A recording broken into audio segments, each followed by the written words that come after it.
Good morning, everyone. Thank you for all coming out to join us today here, this beautiful fall N.W.T day. Today we're going to be making a very important announcement, and I'd like to start by saying thank you to the Right Honourable Prime Minister, and welcome our Premier Cochrane, and Minister Chinna for being here, and of course the Mayor, Her Worship, Mayor Alty, and the City for hosting us here. It's certainly been great to have the Prime Minister joining us for the last couple of days, talking with the Northerners about many issues, speaking about issues that matter the most to them. And we've had opportunity to visit several communities and talk to them about helping these communities, helping small businesses, and talking about recovering from the devastating fire season that we experienced. And we also talked about moving forward with reconciliation with the Indigenous peoples. And housing was very important in our discussions, and we talked about moving forward with more accessible and affordable housing for our residents. And since our government was elected in 2015, we've been making historic investments here in the Northwest Territories. We've formed very strong partnerships with Indigenous governments. We've formed partnerships with the government in the Northwest Territories. We've been working with community governments and the non-for-profit sector, and we've supported many housing projects that Northern residents need, and families also need. And we have been making some significant progress, but we know that more work needs to be done, and we know we need to ensure that all Northerners have a safe and affordable place to call home. So with that, I'd like to turn it over to the Prime Minister to make today's announcement. Merci, Joe.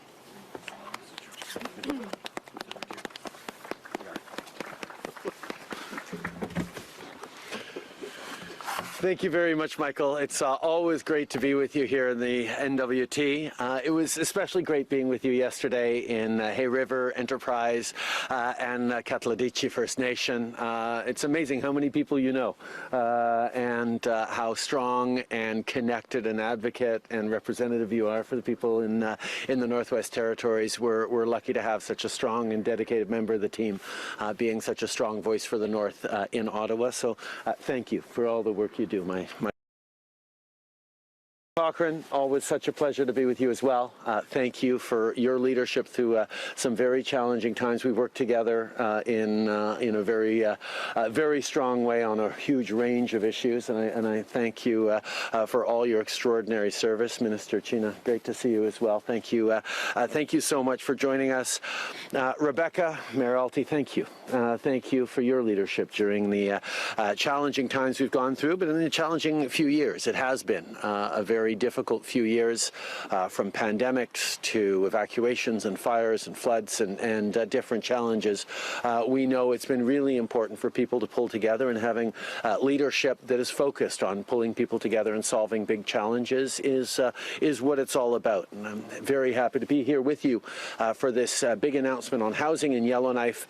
But before I do want to say a few words about the situation in the Middle East.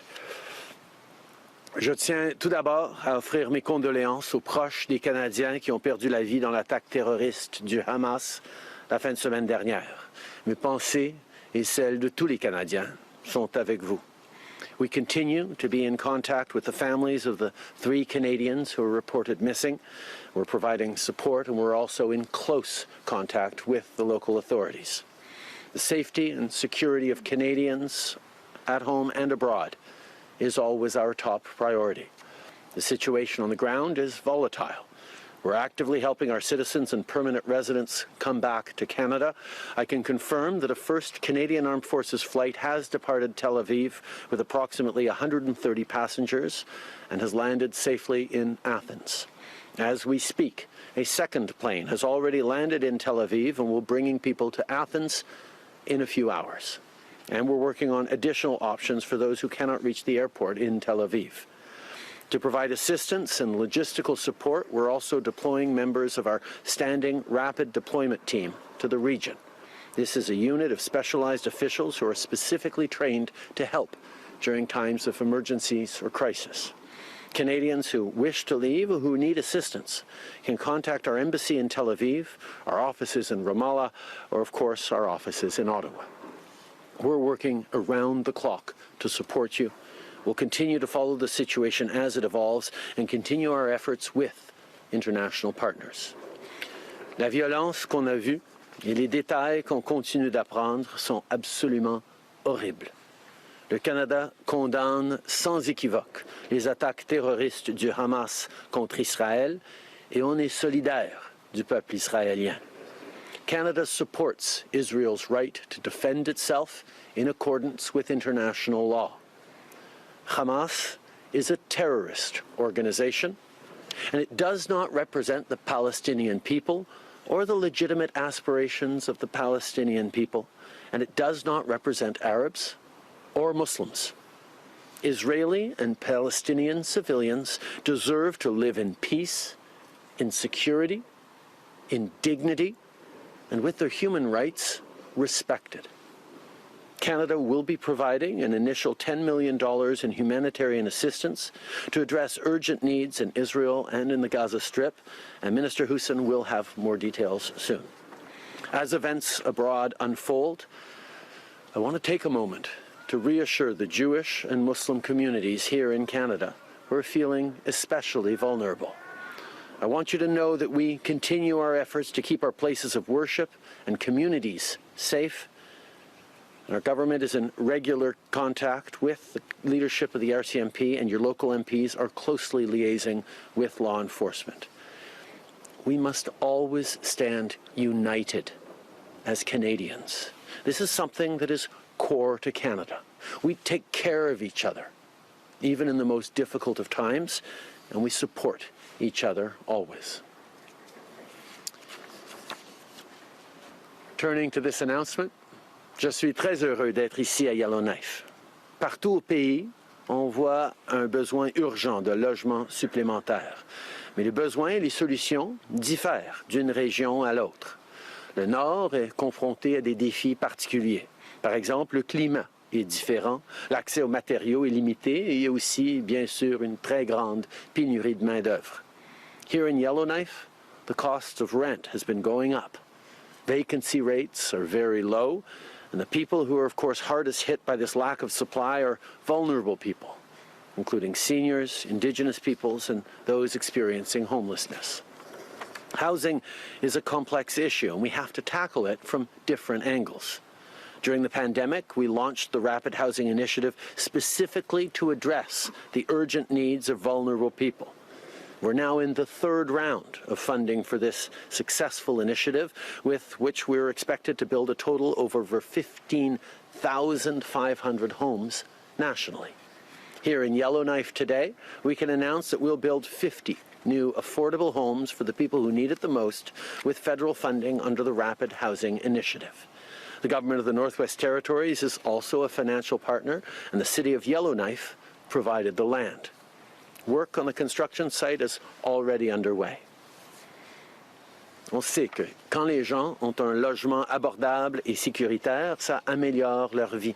Ça favorise la stabilité, ça contribue à améliorer la santé physique et mentale, ça aide à trouver des emplois et ça renforce nos communautés. The promise of Canada is that every generation can reach even higher than those who came before.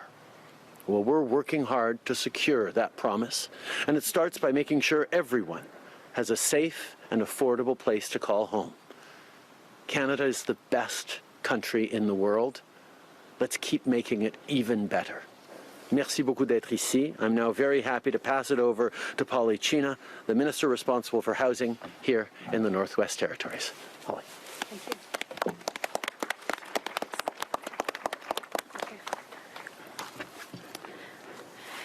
Thank you for joining all of us here today.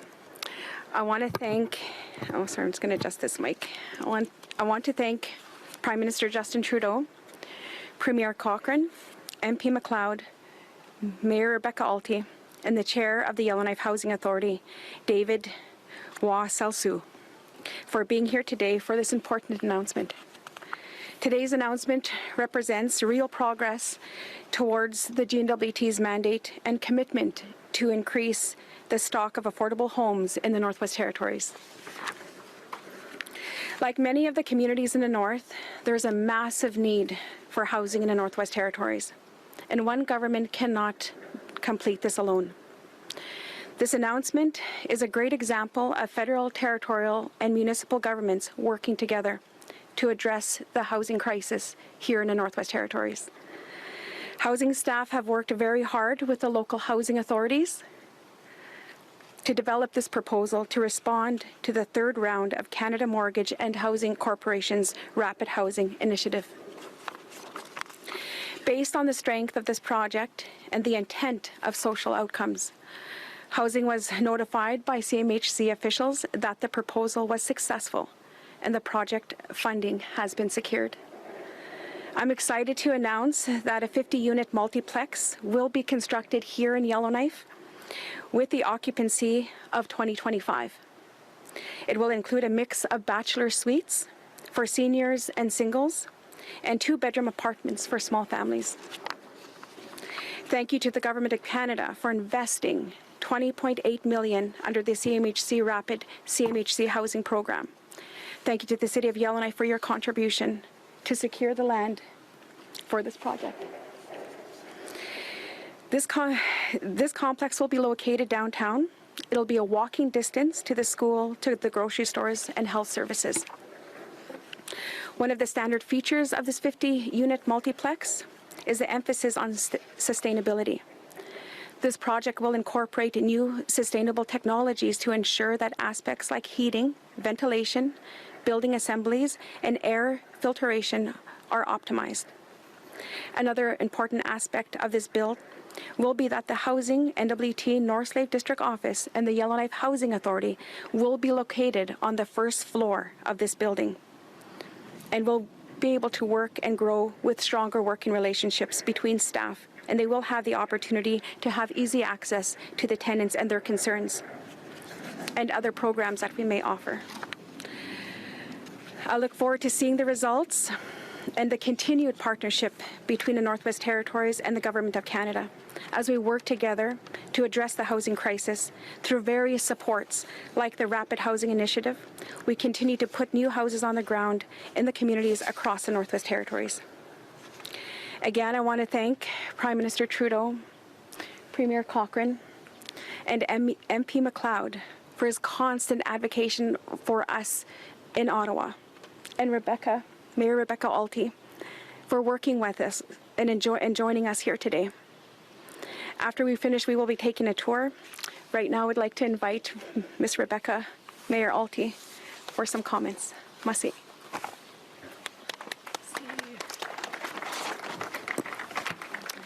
Merci, Minister Chinna, sorry. I'd like to again thank Prime Minister Trudeau, Premier Cochrane, Minister Chinna, MP McLeod, as well as my colleagues, Deputy Mayor Arden Smith, Councillor Cochrane, and Councillor Hendrickson for joining us today. Today is a great day for housing in Yellowknife, as we're here today to announce more funding for more affordable housing in our city. This is the third rapid housing project in Yellowknife that has received federal funding, and each time, all three governments, federal, territorial, and municipal, have collaborated to make the projects a reality. Once these three housing projects, the YWCA, Aspen, and this one, are complete, we'll have 107 new units in Yellowknife. In order to address our pressing housing challenges, we all need to continue to work together. The city was happy to support this project with a donation of land, an $825,000 contribution to create 50 new safe, inclusive, and accessible housing units in the city. This project will also contribute to Yellowknife's downtown revitalization. With this project, I'd like to thank Housing N.W.T for building and operating more housing and options in Yellowknife, From the planning to the capital funding to the ongoing operating expenses, thank you for developing this project. It's so needed in our city and in our territory. It's great to receive the federal government's funding for capital builds, but without the territorial government's support through operating subsidies, these buildings would not be able to open. There would be no heat, no electricity, no staff, and more. It's thanks to your support that this project will operate for years to come, so thank you. And of course, we wouldn't be here today, and this project wouldn't be a reality without the federal government's financial support. Thank you for your increase in housing investments over the past number of years. From Reaching Home to the Co-Investment Fund and the Rapid Housing Fund, it's thanks to your support that we've seen an increase in non-market housing. Through the federal housing programs, over the past 3 years, funding has supported 262 units in our community. 102 units at Avens, the purchase of Yellowknife apartments, just the apartment building over there, for Homebase, which has 8 units, 21 units for the YWCA, 40 units with Spruce Bough, 36 units at Aspen Apartments, 5 units for Habitat for Humanity, and now 50 units here. Although we still need more, we've been making progress over the past 3 years, and it's my hope that we can formalize a working group with the new territorial government and continue this work together to address our pressing housing needs. But today, let's celebrate another 50 units of affordable housing coming to Yellowknife. Merci.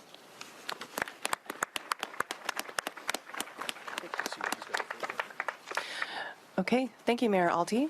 We will now proceed to the question and answer period. On va maintenant procéder à la période de questions des médias, and we will begin with Kelly Malone from the Canadian Press. So for the Prime Minister, Canada has said that all sides in the conflict between Israel and Hamas must follow humanitarian law.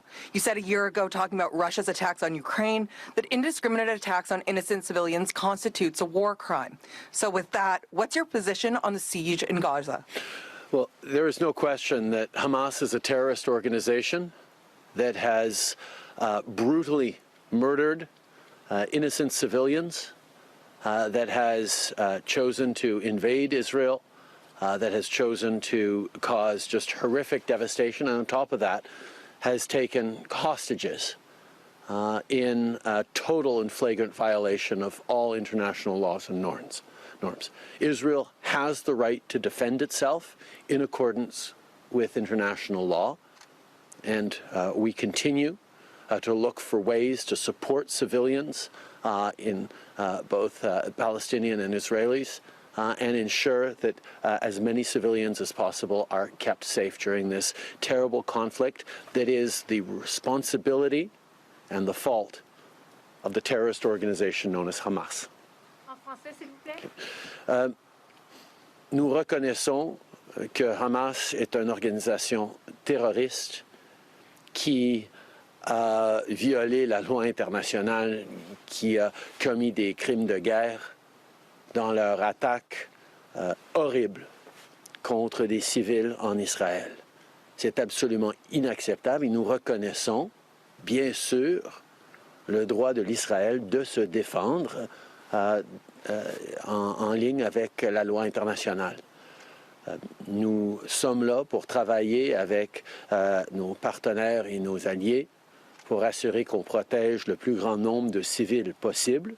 Mais la violence qui se passe maintenant est la responsabilité de l'organisme terroriste Hamas, qui ne représente pas le peuple palestinien, qui ne représente pas les Arabes ou les musulmans. There are 70 Canadians in Gaza who have no food, no water, no electricity, no way out. What do you say to them and their families? And then how will Canada get them out in the absence of a humanitarian corridor? We are working very hard with all of our allies and friends and partners who want to see peace returned to the region, want to see civilian lives protected. This is an unbelievably difficult situation. But Hamas's decision to take hostages, to take innocent hostages, and to use them as pawns in a game of terror is absolutely unconscionable, and all must stand strongly against these horrific acts. Next question. Your government has called on Israel to respect international law in its response to this attack. Do you think cutting off food, water, electricity, and fuel to civilians does that? It is an extraordinary, difficult situation that we are facing.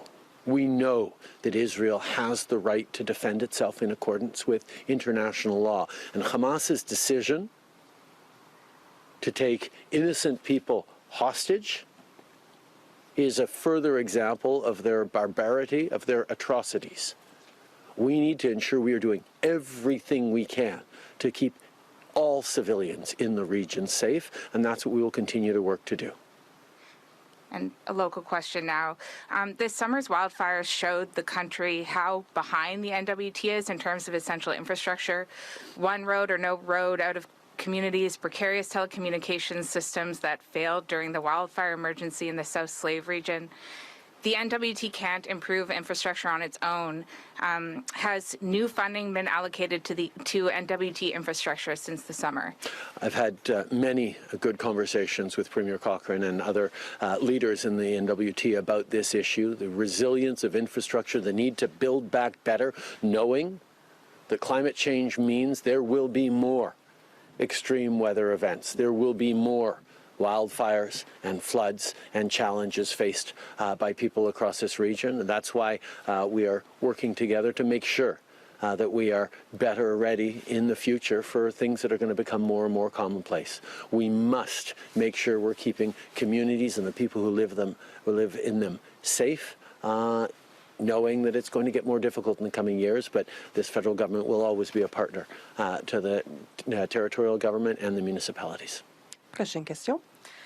Vous demandez au parti de permettre l'établissement d'un corridor humanitaire. À partir de quand un blocus complet devient déraisonnable, selon vous? La décision de l'organisme terroriste Hamas de prendre des otages, de prendre des innocents en otage, met en péril la vie de tout le monde dans la région. Évidemment, l'Israël a le droit de se défendre en ligne avec la loi internationale, mais nous travaillons tous pour essayer de trouver des solutions pour garder tous les citoyens en sécurité et de mettre fin à ce conflit le plus rapidement possible. We recognize always that Israel has the right to defend itself, and Hamas's decision to take innocent civilians hostage is absolutely irresponsible and unacceptable. That is why we need to continue to work with international communities and allies to try and find a way to protect all civilians through this. But the choices that Hamas has made make that even more difficult than it would otherwise be. Votre gouvernement a comme objectif de réduire les gaz à effet de serre de 40 à 45 % d'ici 2030. Les territoires du Nord-Ouest sont très dépendants encore des énergies fossiles. Qu'est-ce que vous comptez faire concrètement pour appuyer le territoire ici afin de faire une transition vers des énergies plus propres? Je pense que tout le monde dans les territoires comprenne très, très bien à quel point on doit lutter contre les changements climatiques pour les décennies à venir, mais on doit aussi faire les investissements nécessaires pour aider les gens à s'adapter à ces nouvelles réalités. Ça fait partie des priorités que nous avons, d'assurer des sources d'énergie, d'assurer des investissements dans des programmes et des solutions innovatrices qui vont aider les citoyens. On est là pour lutter contre le changement climatique. On est là pour aider les familles avec les coûts de la vie en même temps. C'est comme ça qu'on va bâtir un avenir prospère pour tous les gens dans ce pays, particulièrement les gens qui habitent dans cette magnifique région du Grand Nord. Next question. Oh, sorry. Okay. We're going to continue. Let me start off. I think everyone in the Northwest Territories and indeed across the country, given the summer we just have, understand just how important it is to continue to step up in our fight against climate change. This is going to be the new norm for years, for decades to come. But for how long will depend on how quickly we're able to reduce our emissions and create solutions and resilient infrastructure that's going to support people through what will be trying years into the future. Our government has always been focused on creating those solutions, working hand in hand to ensure with initiatives like carbon pricing, for example, that puts more money back in the pockets of 8 out of 10 Canadians, that actually supports families while we're fighting climate change. It is a difficult and challenging time we're all facing in terms of climate change, but we know that continuing to invest, continuing to put families first, continuing to understand the challenges and the realities unique to communities living in the North is at the center of how we build a better future long-term for families and communities living in this beautiful part of the world. Next question. Premier Cochrane has spoken about the concerns about a monopoly in housing in cities like Yellowknife, and NDP leader Jagmeet Singh has expressed interest in busting monopolies. Is that something the federal government is interested in? The federal government is there to work in partnership with provinces and territorial governments and with municipalities on the solutions that work and that respond to the challenges faced in each different region. Obviously, the North has its own unique challenges, but every part of the country has different challenges that will vary from place to place, and we will be there as partners in the solutions required by those folks who are closest to the challenge on the ground, the municipal leaders and the provincial and territorial leaders who understand the dynamics. The federal government is there to be a partner in significant solutions, and that's what this announcement today shows. Building new units is wonderful, and we're here to celebrate that, but are there plans to address the vacant buildings in Yellowknife? Perhaps I can turn to Housing Minister on that one, or the Mayor. We do have the development incentive bylaws, and so I do know that outside of what the city's offering, there are also federal programs. So the co-investment fund, there's also a greenhouse gas reduction fund. So I know that some of the buildings in town have been looking to access federal funding to be able to make their projects a reality. So it is a challenge with the current interest rates. I know once those change that some business owners had to revisit whether their project was feasible or not, but I do also know that a number of business owners have been looking at those federal grants and to see if those will help make the business case a reality. Next question. We have a carbon tax that financially penalizes northern communities where there is no alternative presently. How does the federal government justify enforcing a carbon tax on these communities when there's no alternative? Well, the price on pollution is all about doing two things. First of all, ensuring that Canadians are supported, which is why the price returns more money in the pockets of 80% of Canadians right across the country where it is in effect. But secondly, it shows and encourages the innovation and the investments that are going to create those alternatives. We know it is so important to ensure that businesses adjust, adapt, change their way of doing things, that various people are able to prepare for the challenges of the future with the right kinds of incentives. That's what putting a price on pollution is all about. It is extraordinarily effective. We are leading the way in terms of bending the curve in the G7 nations, even though we're an oil and gas producing country. We've demonstrated that putting people first, that fighting climate change in real and tangible ways, and supporting communities and families as they do that is the way we're going to ensure the brightest possible future. People here in the North know more than just about anywhere else the challenges and the costs of not taking action against climate change that are coming at them in the coming years and decades. That's why this government has chosen to step up. And it's unfortunate to see that there are still political parties in this country that refuse to accept that climate change is real and think we should be doing far less to fight climate change. That kind of short-term thinking is doing nothing but punishing Canadians, particularly future generations. Okay. Nous avons choisi de faire tout ce qu'on peut pour lutter contre les changements climatiques en investissant dans de l'aide pour les familles en même temps. C'est pour ça qu'à travers le pays, 8 familles sur 10 reçoivent plus d'argent par notre prix sur la pollution qu'ils ne payent à chaque année dans les juridictions où c'est appliqué. Mais c'est un signal et un coup aux entreprises et aux business qui les encourage à faire des investissements nécessaires dans de nouvelles technologies, des nouvelles façons de faire qui fonctionnent. Parce que le Canada est en tête de liste depuis une couple d'années des pays du G7 par rapport à notre trajectoire en termes de réduction de gaz à effet de serre. Ça fonctionne.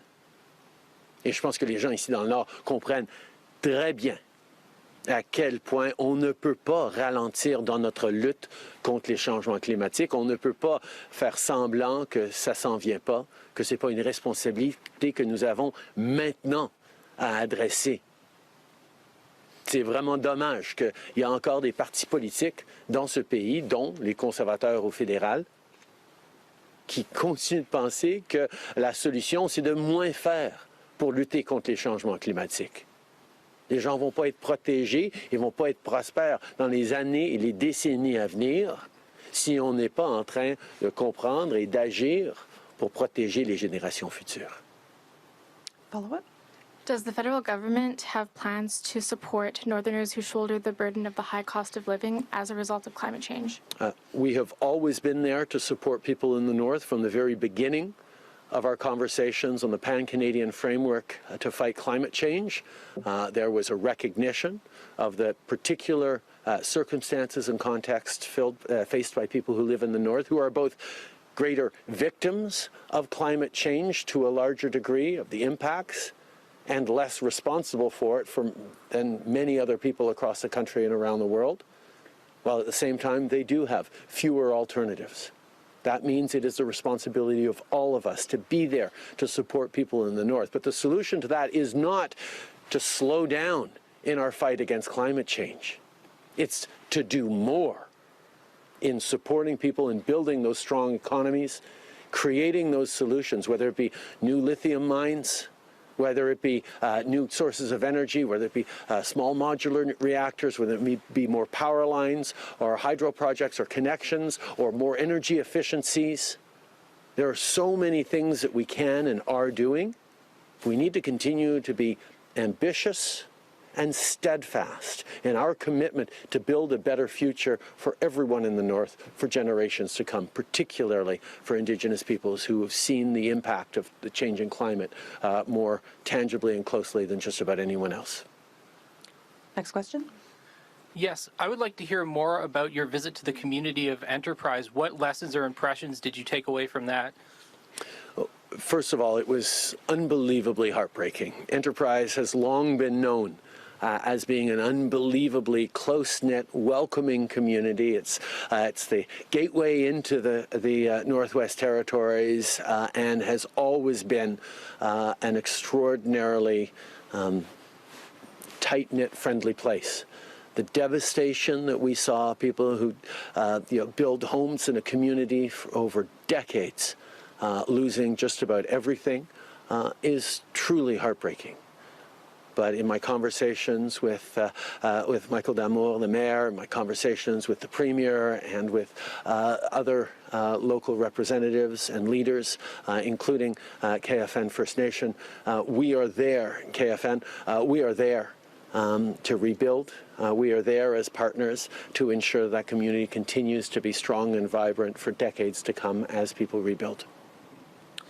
Given that, as you said, this may be a new normal and we may be in for more devastating wildfire seasons in the future, what lessons can we draw from this devastating wildfire season that can be applied to future years? Well, I think there's lots of lessons around how to keep communities safe, either through nearby forest management, either through building codes, either through what we do around sprinkler systems, how we support various building code approaches, how we work on communications, how we use science to understand the risks of flare-ups. There are so many things that the experts have been looking into and learning from this, but I will say throughout these incredibly trying times, one of the things that has continually blown me away is just how much people have been there for each other. And I know it's something classic in the North, of the strength of communities, the strength of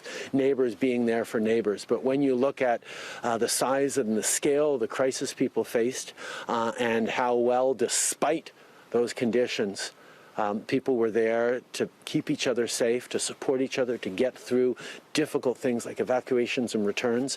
It really is a huge credit to the people of the North and to their leadership that there were no losses of life and from the fire, and that there were significant positive lessons to learn about what happened.